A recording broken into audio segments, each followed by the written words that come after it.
Most people over 60 have no idea that their breakfast may be quietly deciding whether their body spends the day calming inflammation or feeding it. And what makes this even more surprising is that one of the most powerful additions is not expensive, not exotic, and not hidden in a supplement aisle. It's a simple food, a spoonful, something you can add in less than 5 seconds. Because after 50, and especially after 60, your body does not respond to breakfast the way it did decades ago. The rules change. Belly fat becomes more biologically active, inflammation becomes more persistent, blood sugar becomes easier to spike, and the internal repair environment your cells depend on becomes less forgiving with every passing year. Thoughtful, chronic low-grade inflammation with aging is often called inflammaging, and it is strongly linked with age-related disease. Visceral fat, the fat deep around the organs, is also especially concerning because it is tied to higher metabolic and cardiovascular risk.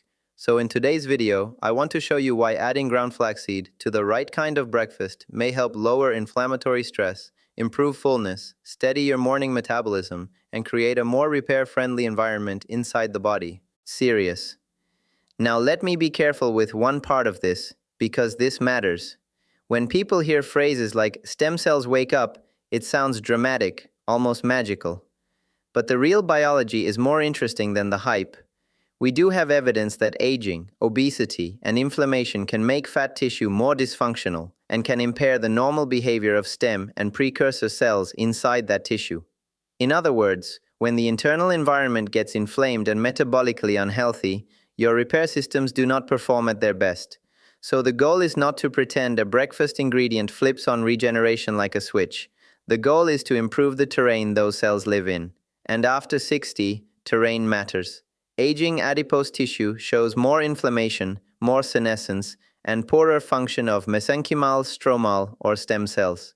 Here's what most people never get told. Aging does not just add wrinkles, it changes fuel handling, it changes hormone signaling, it changes where fat gets stored. And one of the biggest shifts is that fat tends to move inward, toward the abdomen.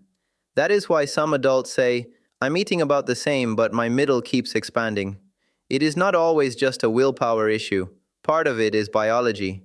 Visceral fat is not passive storage. It acts more like an inflammatory organ, sending out distress signals that can worsen insulin resistance, blood vessel stress, and metabolic dysfunction.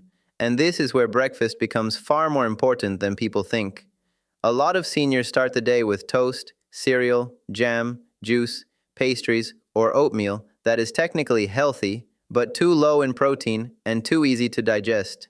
That kind of breakfast can send blood sugar up quickly, insulin up quickly, and hunger back sooner than expected.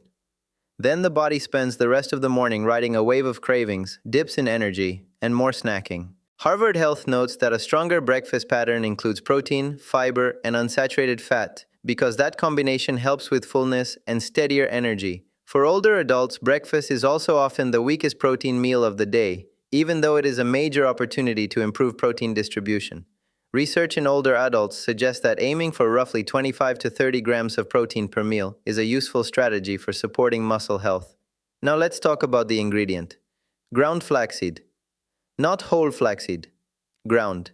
That distinction matters because whole seeds may pass through the digestive tract with much less breakdown, while ground flaxseed is easier for the body to access. So why flax? Because it gives you 3 things older bodies often need more of at the exact same time. First, it gives you fiber. Fiber slows how quickly food moves and how quickly glucose enters the bloodstream. That can help smooth out the sharp spike and crash pattern that leaves people hungry, shaky, or tired by mid-morning. Second, it gives you ALA omega-3 fat, a plant omega-3 that may support a healthier inflammatory balance. Third, it gives you lignans, plant compounds with antioxidant and anti-inflammatory properties. That combination is one reason flaxseed keeps showing up in the research. Meta-analyses of randomized trials suggest flaxseed interventions can reduce inflammatory markers such as C-reactive protein in some populations, and other evidence suggests flaxseed may improve aspects of insulin sensitivity and glycemic control. More recent reviews on flaxseed oil also suggest benefits for inflammatory cytokines and insulin sensitivity, though not every outcome is equally strong, and not every study shows the same magnitude of effect. And that brings us to the real reason this matters after 60. When inflammation stays elevated, the body starts acting like it is under a constant low-level alarm, not an emergency alarm. more like a smoke detector that never fully shuts off.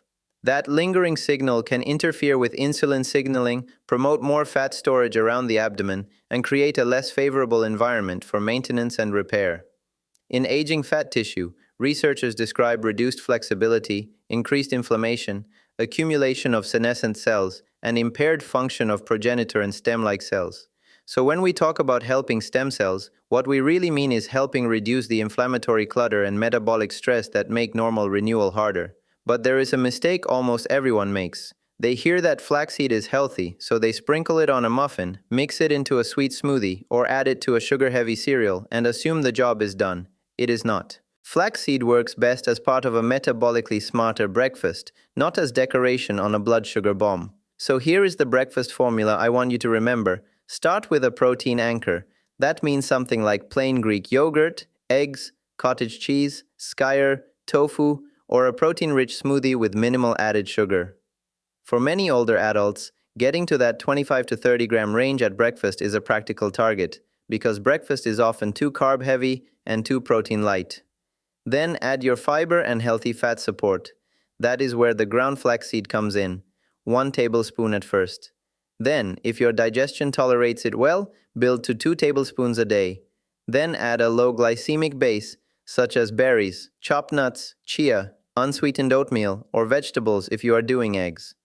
Now suddenly this is not just breakfast, it is a signal that tells the body, slower digestion, steadier glucose, better fullness, less chaos. And when that happens, the benefits can ripple outward. You may snack less later, you may feel less of that urgent pull toward refined carbs, you may find your energy more stable.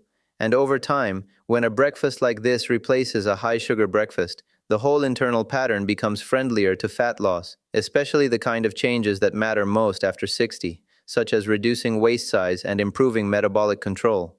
That does not mean flaxseed directly melts belly fat. It means it can support the conditions that make belly fat loss more likely over time. Mayo Clinic emphasizes that visceral fat is the dangerous type, and getting it down matters for health well beyond appearance. Now I want to make one more important point because this is where many people oversimplify inflammation. Inflammation itself is not the enemy. You need inflammation to heal a wound. You need it to fight infection. You need it as part of normal immune defense. The real problem is chronic low-grade inflammation that never fully turns off. That is the kind that slowly wears on tissues, blood vessels, metabolism, and recovery. That is the kind that becomes more common with aging. And that is why food patterns matter so much. You are not trying to eliminate inflammation. You are trying to stop feeding the unnecessary kind. So what does this look like in real life? Here are 3 very simple breakfast examples. 1. Plain Greek yogurt, berries, walnuts, and 1 to 2 tablespoons of ground flaxseed. 2. Oatmeal cooked with extra protein, maybe Greek yogurt stirred in on the side, or a scoop of unsweetened protein if appropriate, plus cinnamon, blueberries, and flaxseed. 3. Eggs with spinach and mushrooms, plus a side of plain cottage cheese with flaxseed mixed in. Notice what these meals have in common. They are not dessert pretending to be breakfast. They give the body protein, fiber, and healthy fat. They digest more slowly. They keep hunger quieter. Harvard's breakfast guidance repeatedly emphasizes this combination because it helps extend satiety and supports healthier eating patterns across the day. Now, let's talk expectations. Do not expect 1 tablespoon of flaxseed to transform your waistline by Friday. That is not how this works. What you may notice first is something subtler, but actually more meaningful. Less intense hunger, less crashing, better bowel regularity for some people, a little more control around food, a little less inflammation-driven heaviness. And then, when those changes become consistent, they begin to affect the bigger picture: body composition, metabolic stability, waist measurements, and the repair environment your cells are trying to maintain. That is the real payoff, not magic. Momentum. And for older adults, momentum is powerful because the body often responds better to consistent daily signals than to extreme short-term efforts. Now a few safety notes, because those matter too. Use ground flaxseed, not whole, for better access to the nutrients. Start low if you are not used to much fiber. 1 tablespoon is a smart place to begin. Drink enough fluid, because adding fiber without enough fluid can be uncomfortable. If you have swallowing problems, bowel narrowing, bowel obstruction risk, or certain major digestive conditions, talk with your clinician before using it regularly. And if you take medications that are sensitive to absorption timing, it may be wise to separate flaxseed from those medicines by a few hours. Anyone with diabetes who is making major dietary changes should also pay attention to glucose responses, especially if taking glucose-lowering medications. But what happens next matters most, because the spoonful is not the whole story. The deeper story is this: after 60, your breakfast is either helping your body feel safe and stable, or it is pushing your metabolism into another day of turbulence. That is why this small change can matter so much. Ground flaxseed by itself is not a miracle, but ground flaxseed, added to a high-protein, fiber-rich, low-sugar breakfast, may help lower inflammatory stress, improve fullness, support healthier glucose control, and shift the body away from the exact morning pattern that keeps so many seniors tired, hungry, and stuck around the middle. And when chronic inflammation begins to come down, the internal environment becomes less hostile to the cells that handle maintenance and repair. That is the honest version of the stem cells wake up claim. Not fantasy, but better biology. So let me bring this home. If you are over 50, over 60, or even over 70, and your mornings still begin with refined carbs and very little protein, this may be one of the simplest upgrades you can make. Add 1 to 2 tablespoons of ground flaxseed to a breakfast built around 25 to 30 grams of protein, natural fiber, and minimal added sugar. Do that consistently. Watch your hunger, watch your energy, watch your waste over time. And most importantly, pay attention to how your body feels when breakfast stops working against you and starts working for you. I'm Dr. Becker, and I'd love to hear from you in the comments. What do you usually eat for breakfast? And would you try adding ground flaxseed this week? If this video helped you understand the hidden connection between breakfast, inflammation, and belly fat after 60, please like the video, subscribe, and share it with someone who still thinks breakfast is just about calories. Because after a certain age, it is not just about calories, it is about signals. And the first signal of the day may be shaping far more than you realize.